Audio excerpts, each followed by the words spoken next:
County residents are picking up the pieces tonight. A powerful thunderstorm Monday night left a mess behind. Now take a look at this damage in Seymour. That's where Lauren Schwenker talked to a couple after the destructive winds narrowly missed their home. Here's a look at some of that storm damage. This tree completely twisted and torn in half by the strong winds.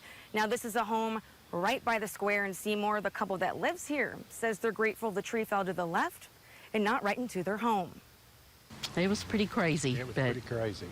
That was some wind. Sammy and Denise Burt came home Monday night to a warped tree and power lines over their Seymour home. Our house is 125 years old, and this tree is probably that old. Probably that old. It's at least 100.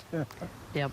And so you don't expect something that's been around that long to break. To twist like a toothpick. Yeah.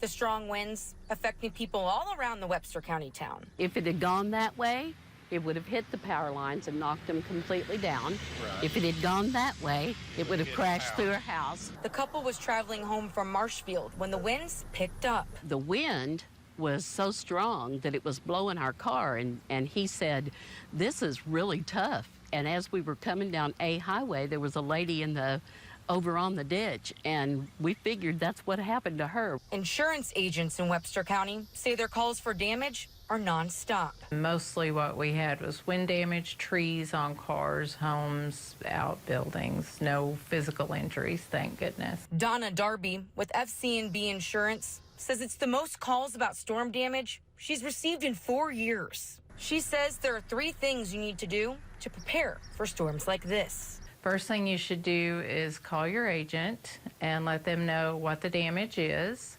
The next thing you should do is take pictures of any damage. And the third thing that you should do is mitigate any further damage. The city of Seymour is also stepping up to help with damage and even helped the Burts. The light pole that was leading over toward our house. It broke off at the ground. It broke off at the ground and was leaning toward the house, but the city guys were here. They were on it. They both say they're counting their blessings. The Lord doesn't always pay off on Friday, but he always pays off. He always pays off.